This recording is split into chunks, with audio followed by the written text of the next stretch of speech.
Yo, yo, yo, what up, FPStudents? How we doing tonight? Awesome, awesome. Hey, my name is Alex, and if I haven't had the chance to meet you yet, I'm one of your student pastors here. If you're still in the lobby, y'all can come on in. Come on in. I have two quick announcements. Can everybody say two? Say two. Awesome. The first announcement is this Saturday, we're having our Send and Serve prayer event. And so if you guys want to, you can come out to prayer at 9 a.m. And then immediately following prayer service, we're going to have a scavenger hunt that is part of the serve opportunity, okay? Eyes on me, eyes on me. It is going to be a scavenger hunt all across the city of Knoxville. You guys can go out with your small groups and compete for a chance to win a big prize. And so the small group who actually completes the most off of the scavenger hunt list by 12 o'clock will actually win a huge, huge prize. If you have any questions or you're like, hey, I really want to do that, talk to your small group leader. They have all the information that you need to get. And so make sure you talk to your small group leader. The second one that we have, everybody say two. Everybody say two. The second one that we have is this Sunday, we're actually going to have a movement booth. Is everybody excited for movement? Movement's coming up, y'all. It's going to be awesome. We're actually going to have a movement booth out in the lobby. And so we'll have a bunch of free donuts on Sunday.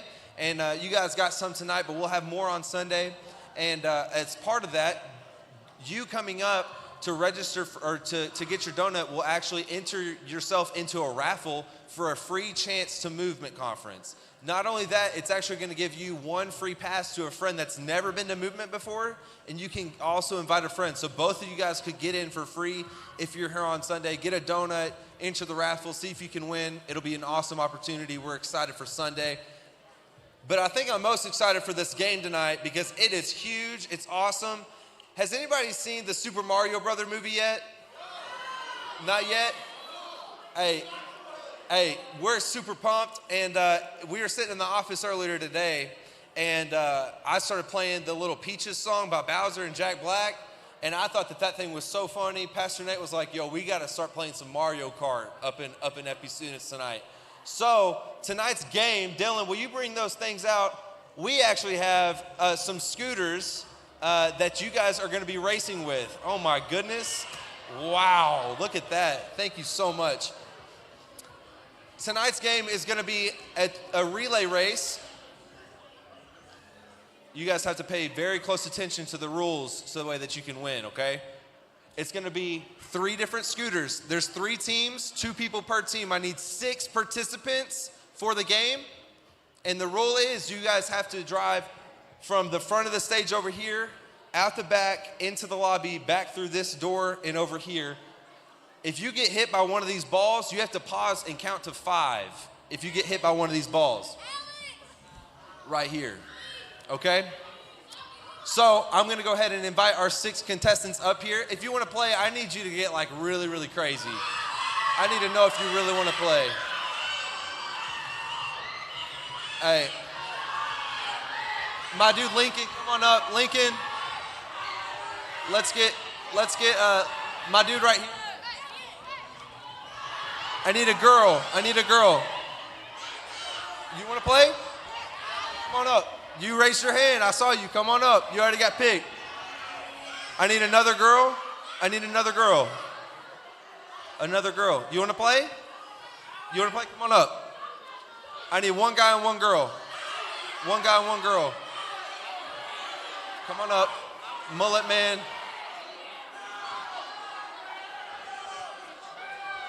Come on up. Awesome. Hey, if you're not playing, you still get a chance to participate in some way. You get to try to hit them with one of these balls.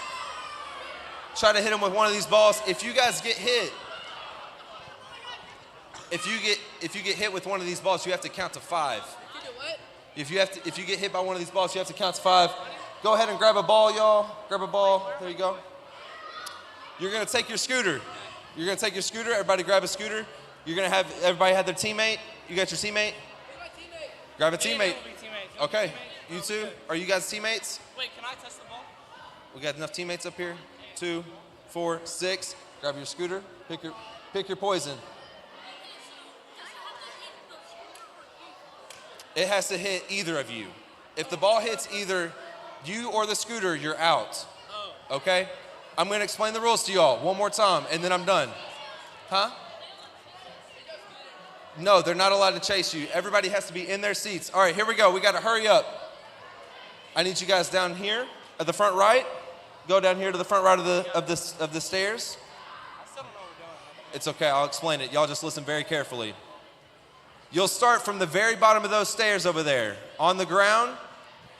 You'll race from that point and you'll go out into the lobby. You'll go into the lobby. As you're going into the lobby, you'll loop all the way back to the last set of doors and come back through these doors. Your teammate will be ready to grab the scooter and come back over here. Does that make sense? Your teammate will be waiting right here, and this is the finish line, huh? You have to ride the scooter. Both of you will be riding the scooter. The pass off is the scooter. All right. I think we got a countdown video too. Let's see if we got that countdown video pulled up. Oh my goodness. Oh my goodness. I feel like I'm back on the Wii. All right, everybody count down with me. Oh, hang on. Here we go. Oh, King Boo. Let's see it. 3, 2, 1, go. Let's see who's gonna win. Hey, you guys can throw the ball at him to make him count to 5. If you have a ball, I need you to be hitting him. Where's the ball at? Huh? I guess I did, huh? Hey, y'all are gonna get it out quick. Hey, Lincoln, you guys have to be waiting over here. Wait over here. Way back over here. Hey, way back over here. Yep.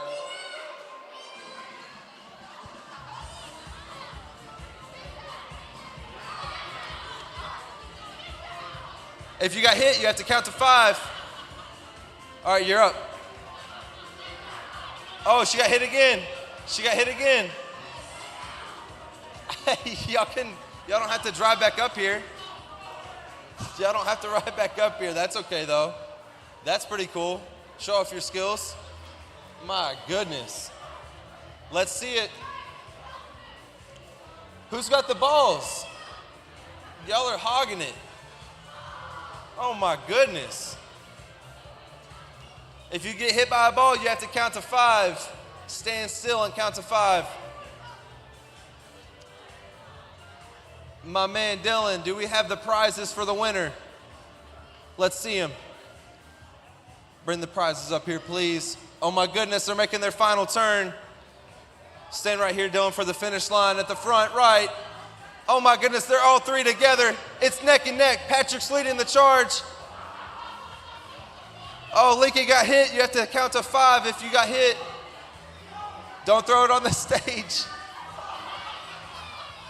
Patrick, you have to count to 5, bro. Oh my goodness, y'all are wild. Okay, Patrick, who is your teammate, bro? Y'all come on up. All right. All right, students, if you have a ball, hand it to an adult near you. Hand the ball to an adult near you. They will take it to the back of the room. Thank you very much. Who is our winners right here? Let's see it. What was y'all's names? Caden. It's Caden? Yeah. What school do you go to? Hardin Valley. Hardin Valley? Okay, we got it. Caden from Hardin Valley. Patrick, where do you go? Hardin Valley. Hardin Valley. Hey, why don't you open up these prizes right here? Caden, why don't you go ahead and open up those prizes. See what's in there. See what you won. And then let's show the people what you got. Oh my goodness. What is that? Show it to the camera. Show it to the people. It looks like it's a poster for the Mario movie. Is that what that is? Oh, you think you ripped it? It's okay. Hey, here's the prize, y'all. For both of your small groups, you're actually gonna get to take your small group to see the Mario movie, okay? So you guys are both getting to take your whole small group, get with your small group and say, hey, I can make this date work. And that's what we're gonna do, okay? All right, let's see what small group you're a part of. Let's see, you're 7th grade A. What group are you in? Sixth grade A? All right, awesome, y'all. Take your scooters back off, hand it back to Dylan over here. Awesome, awesome. All right, y'all, we're gonna get started into a night of worship. So y'all stand up on your feet, come up to the front, and let's worship Jesus, y'all.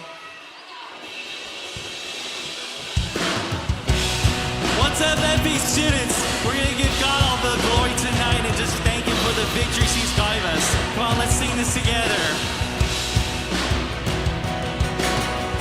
When all I see is the battle, you see my victory. Yes, He does. When all I see is the mountain, you see the mountain move. And as I walk through the shadows, your love surrounds me. There's nothing that we fear. There's nothing to fear now, for I am safe with you. We lift this up with one voice. So when I fight, I'll fight on my knees with my hands lifted high. Oh God, the battle belongs to you. Every fear I lay at your feet. I'll sing through the night. Oh God, the battle belongs to you. And if you're for me, and if you are for me, who can be against me? Yeah, there's nothing possible. For Jesus, there's nothing impossible for you. When all I see are the ashes, you see the beauty. Oh, we thank you, God. When all I see is the cross, God, you see the empty tomb. So when I'll fight on my knees with my hands lifted high. Oh God, the battle belongs to you. Every fear I lay at your feet. I'll sing through the night. Oh God, the battle belongs to you. Lift your darkness, our God. Almighty fortress, you go before us. Nothing can stand against the power of our God. You shine in the shadows, you win every battle. Nothing can stand against the power of our God. An almighty fortress, you go before us. Nothing can stand against the power of our God. You shine in the shadows, you win every battle. Nothing can stand against the power of our God. An almighty fortress, you go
feel. Because he's going before us, we don't have to fear because he's already won. So as we sing this, it says, every victory is yours. You rose, you reign. Let's declare this in our God's name, right? Okay, let's do this, FP students.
Students, as we continue to worship in this moment, God is so grateful. It doesn't matter the good or the bad. He has won victory over you, and we lift up our thankfulness to him.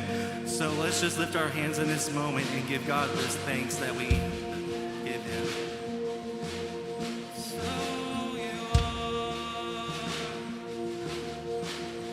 All my words fall short. I've got nothing new. How could I express all my gratitude? I could sing these songs as I often do, but every song must end, and you never do. With one voice, so I throw up my hands, praise you again and again, 'cause all that I have is a hallelujah.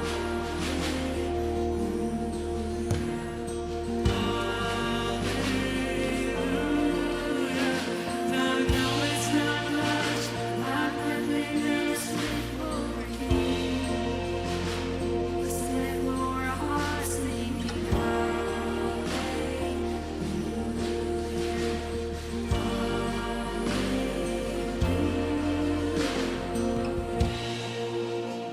oh, we thank you.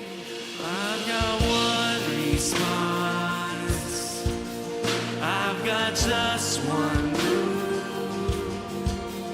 With my arms stretched wide, I will worship you.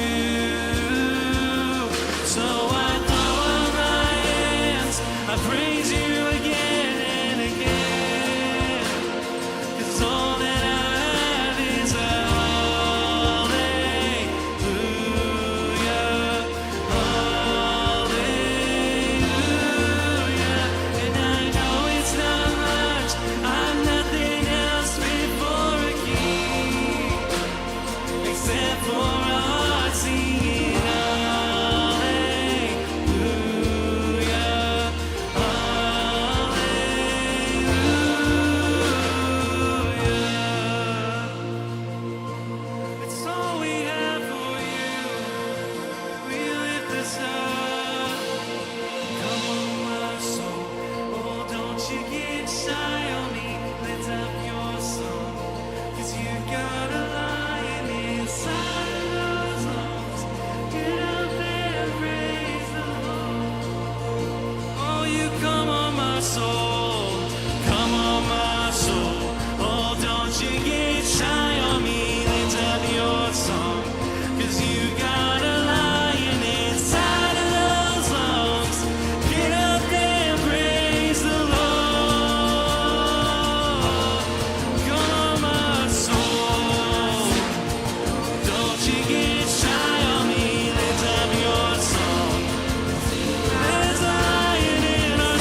Students, you may have a seat.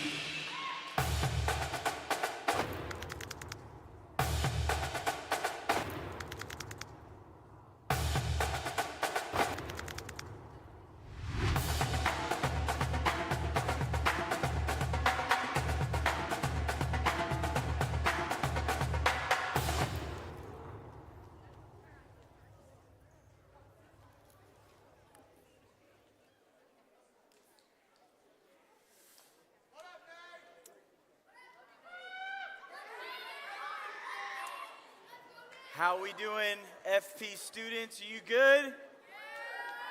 Good. Hey, can I get the house lights up just a little bit? I want to see these beautiful faces.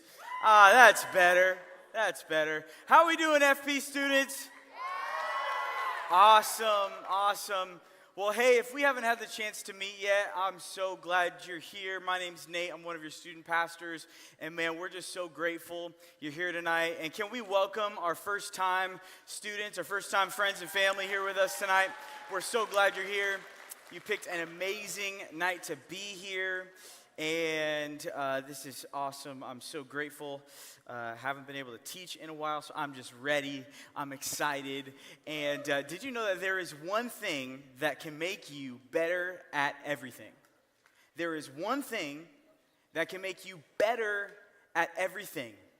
One thing, and that thing is wisdom. And tonight we're going to dive into the topic of wisdom in our reputation. Wisdom in our reputation. And reputation basically means what people generally think about you.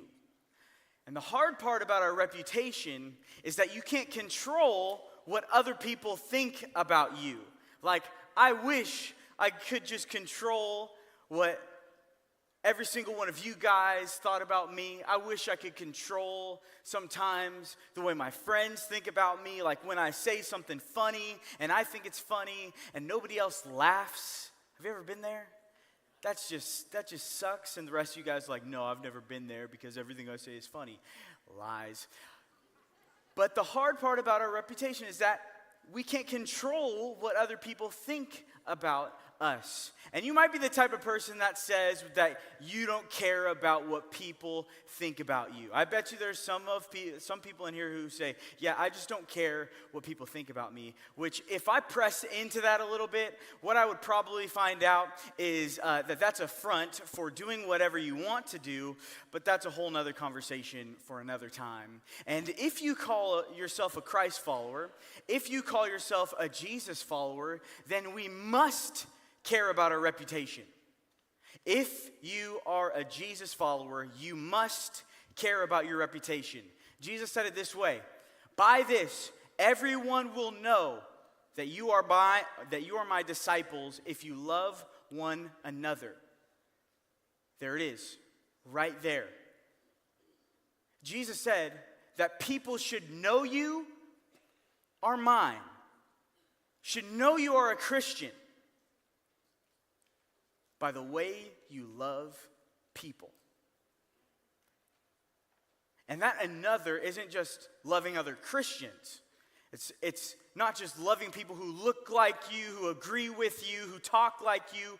That's in everyone. And I think if we were honest, the reputation for Christians, the reputation for Jesus followers, the reputation for church in America is not what we're known for. It's what we're known for being against. And that is an issue, and that is a problem. And so if you call yourself a Jesus follower, then you must care about what other people think about you. That's our goal as Christians. And if that's my goal, then my reputation matters because it's what people see of me. But even if we don't have the best intentions with how we live, we still don't have control over what people or how people think about us. And see, you may have the best intentions to do things the right way, but what if people try to make the decisions about who you are for you? Maybe you made a mistake in the past that you're not proud of. You did something that you regret, or you were just in the wrong place at the wrong time, and you got busted, or you were exposed. And now it's like people identify you or your reputation based on an event. Or maybe someone spread false lies about you. I really don't know why people do this, and it's sad, but it happens. Or maybe someone started a rumor about you, and now it's part of your reputation. When it comes to your world, isn't it true that there are some people who are more popular because of their unwise decisions? Yeah, you know those people. But the opposite is also true. Have you ever seen how a good reputation can sometimes make people less cool? So like back in my day, Sonny, way back in the day when I was in school, people with great reputations had nicknames. And people would call them the teacher's pet or a goody two-shoes. I don't know if you ever heard that before. And I have truthfully no clue where goody two-shoes came from, but it certainly doesn't help people with that reputation. For others of you, you may manage a different reputation with adults than with your friends. You might try to be in the balance of being one way around people you see of authority, and then one way when you're just kicking it with your homies. No matter what you think or don't think about reputation, what we're talking about today will help you see yours and everyone else's more clearly than ever before. We're going to look at some scripture that comes from this book of the Bible called Proverbs. And Proverbs is awesome because it's not a book of promises, but it's a book of principles, meaning it's time-tested wisdom that when you apply it to your life, you can almost for certain predict the outcome. Let's read this together. Proverbs 10, verse 9 says, "Whoever walks in integrity walks securely, but he who makes his ways crooked will be found out." That was out of the ESV. I've got the NIV in front of me, and it says, "Whoever walks in integrity walks securely, but whoever takes crooked paths will be found out." I've got a question for you, and this isn't in my notes, but which way are you taking? Which way are you going? Is it the path of integrity, or is it the crooked path? Is it a path that leads to destruction?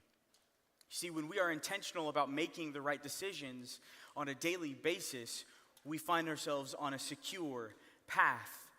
That is basically what integrity is. It's being the same person in front of people than when you're home alone. When you have integrity, you can have peace in challenging situations regardless of the outcome. You can sleep better at night. You're not worried about someone catching you or what people are saying about you or when everyone will find out who you really are. However, the alternative is to make decisions that are crooked, to do something to get ahead or to be liked by others that will catch you in the middle of a problem. And the bummer about this route is that eventually it still hurts your reputation and you don't have peace. And now you've lost both peace, integrity, and influence. That's why choosing the path of integrity is better. It's the only way you might have both a good reputation and peace. King Solomon in Proverbs continues, he says, "A good name is more desirable than great riches. To be esteemed is better than silver or gold." A good name is equal to a positive reputation, and to be esteemed is equal to being respected, and according to this passage, it's a bigger deal than being rich. Having a good reputation or being a person of integrity is more important, is more valuable than being rich. But really, is it that big of a deal? Are we just supposed to take this verse at face value and believe that it's true? But here's what I've seen to be true about reputation. Reputation doesn't really matter to us until we wish we had a different one. I'm going to say that again because it's good. Reputation doesn't really matter to us until we wish we had a different one. See, when I was in high school, and I've told this to you guys before, but I'll keep repeating myself because I was in high school once. When I was in high school, I had one foot in Jesus, the Jesus pool. I had one foot in going to church on Wednesday nights. I had one foot in Jesus, and then I had one foot into the world. I had one foot into doing whatever I wanted to do, whatever I wanted to be, however I wanted to do things. And so I found myself living in sort of in a double life where on Wednesdays I would show up to students and I would be there. I'd be, come on, so I'd be up there worshiping, and then on Wednesdays and Sundays I'd be there, and then on Fridays and Saturdays and at school I would be just acting however I wanted to, living for myself. I'd be one foot in the Jesus pool and one foot doing whatever I wanted to do. And it was a major bummer because the majority of my friends, they were not Christians, but they knew I was a Christian. They knew I went to church. They knew I would be gone on Wednesday nights at church. They knew Sunday morning I would be up, regardless of what I did Saturday night. I would be up and go to church on Sunday morning. But the bummer was that they didn't see any life transformation. They didn't see the true power of the gospel. They didn't see the true power of Jesus Christ in me. They didn't see any life transformation or anything different because I didn't act any different than they did.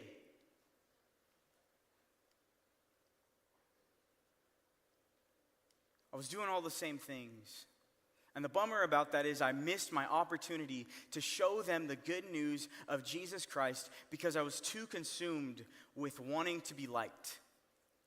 I was too consumed with trying to fit in, trying to be like everyone else so I could feel normal. And I wish I could go back and change that. I wish I could change the reputation that I had with my high school friends. Because listen, if you call yourself a Christian, you should not look like the rest of the world. You should not dress like the rest of the world. You should not post, you should not talk, you should not be like the rest of the world, because the message that we hold is not of this world. So why on earth, if Jesus so happened to choose us, if God from the very beginning of time chose people to be the message carriers of his good news, to be the ones who would go into all nations declaring the gospel, why should we look like everyone else if this message isn't like any other message? If the person that we serve is not like any other person? So why do we try to fit in? I'll tell you why. Because it's easy, it's comfortable, and we're lazy. I don't care what time you got up this morning for your sport. I don't care how many times you're in the gym.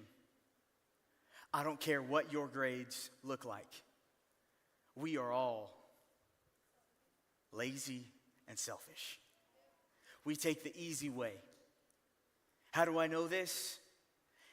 Because when I look at the scriptures, I see story after story after story of people being selfish, of people being lazy, of people wanting to take the easy way out. And as a student, there are so many things that you cannot control.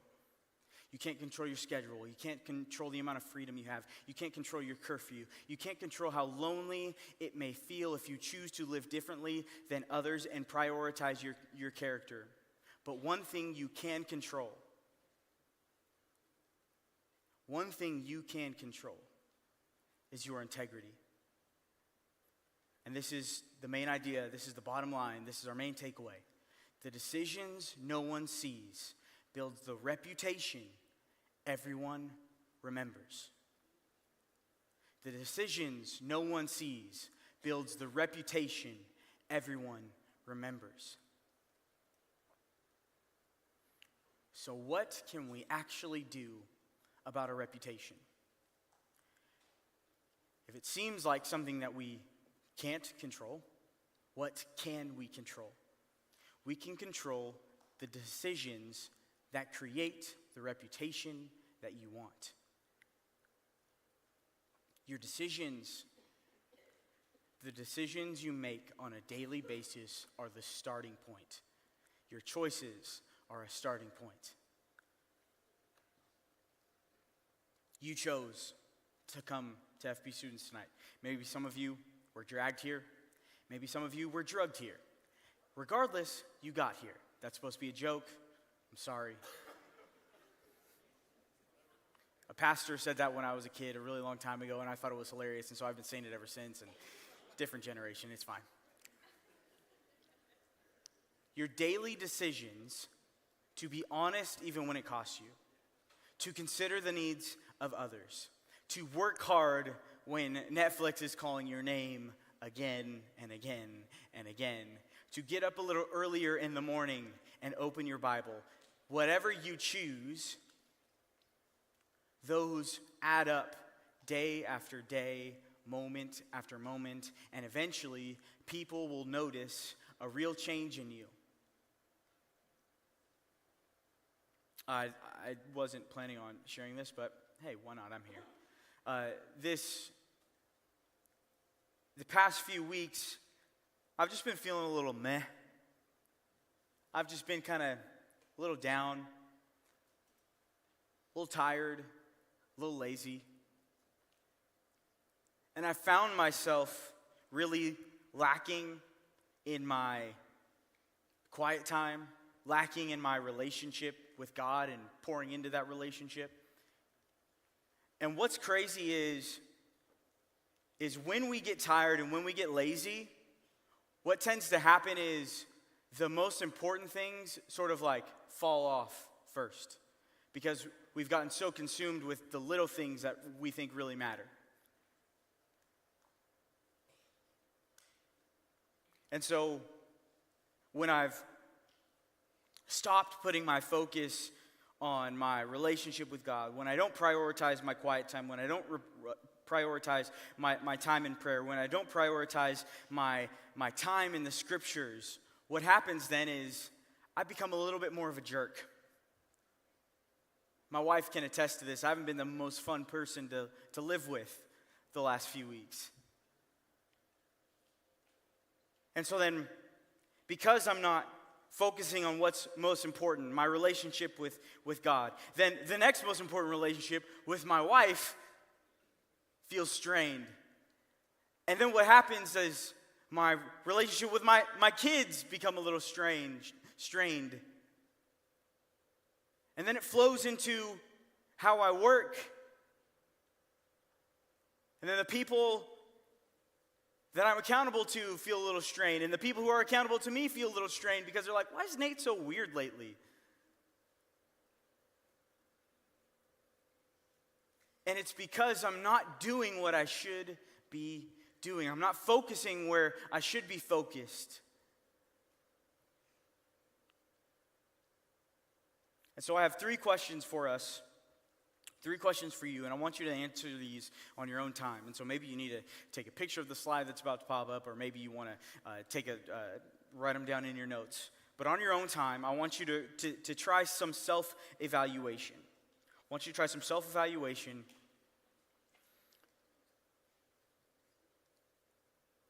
If you could be known for 2 or 3 things, what would they be?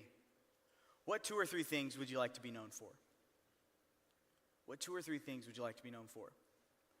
Then the next question is, well, what are you known for now? What are 2 or 3 things that people know you by? What do they really know you for? And then what do I need to be to get where I would like to go?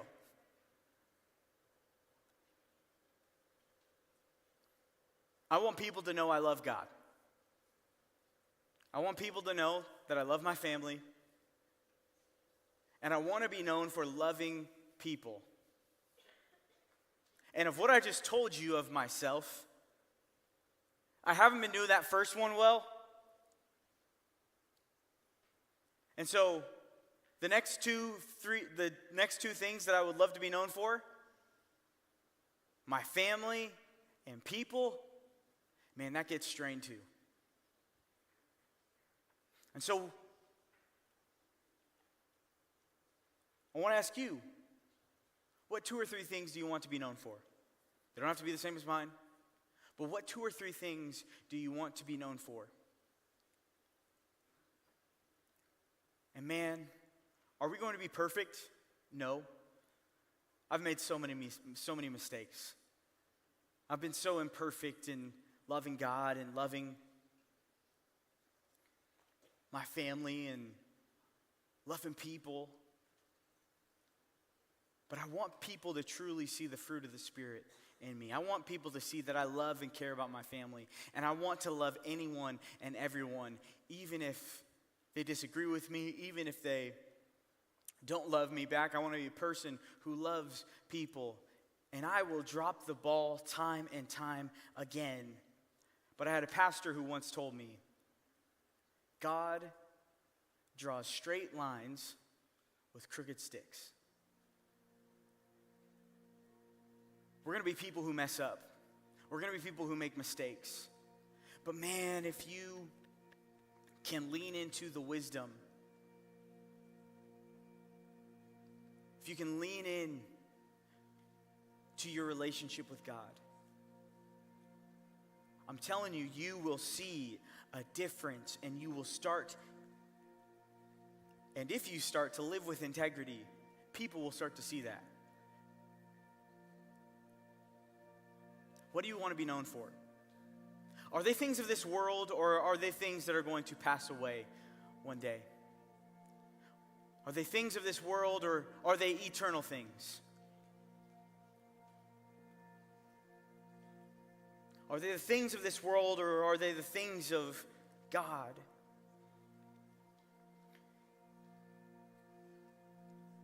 You know, I want to be a professional athlete. I want to be an NBA player when I was growing up. And then I hit high school, and that dream was crushed. But it's fine. I'm fine. We're all fine. I want to be a professional athlete. But then there was this one guy. His name was Keith. And he would come to our school quite frequently. And he spoke into my life, and he believed in me. And I wanted to be just like him. He spoke into the lives of so many students, and I saw them impacted in so many ways, and I wanted to be this guy. And then God got a hold of my heart.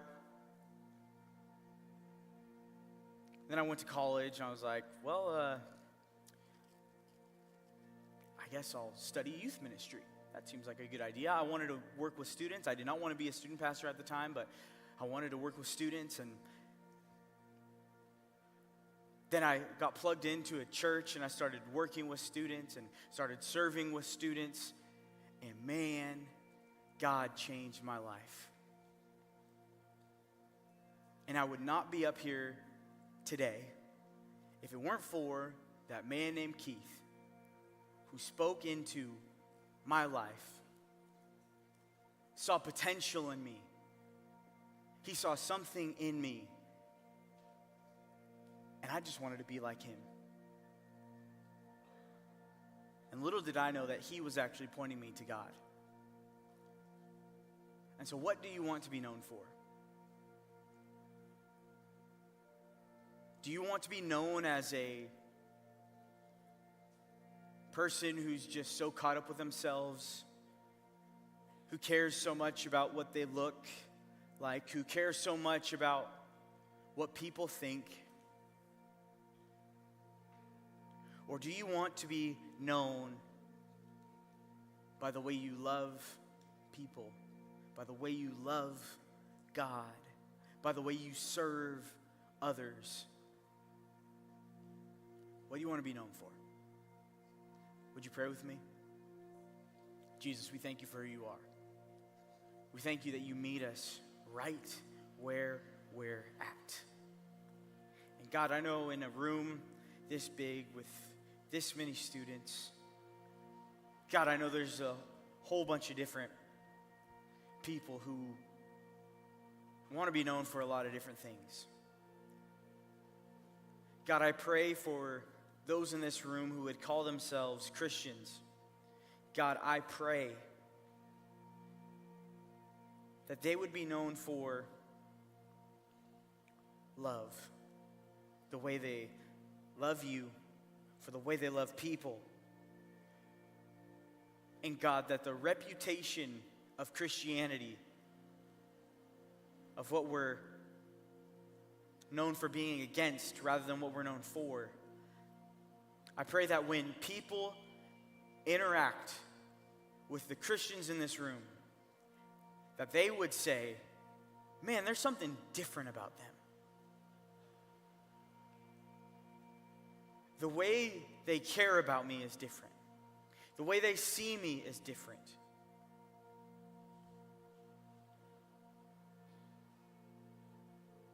God, we want to be for you, for people.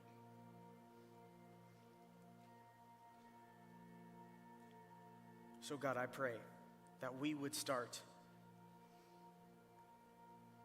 caring about the decisions that no one sees, so that it would build the reputation that everyone remembers. God, we love you, we praise you, we thank you. It's in your name. Amen. Amen, amen. That's awesome. Give Jesus one more clap. That's awesome. Hey, I don't know about y'all. I learned a whole lot tonight. Thank you so much, Pastor Nate. Remember, this Saturday, we are having that Send and Serve event after prayer. And so once again, come with your small group. Y'all go out and serve into the community. Talk to your small group leader about that if you really want to do it. And then I'm also going to ask for a quick favor. Look around you. See if you guys have a piece of trash, or maybe your neighbor left one. Grab that, take it on your way out. We do share this space with many other people, and so we want to make sure that we're taking care of this place as well, okay? We love you guys. We'll see you guys next week. Middle school, head to the chapel. High school, go on to small groups. We love you guys.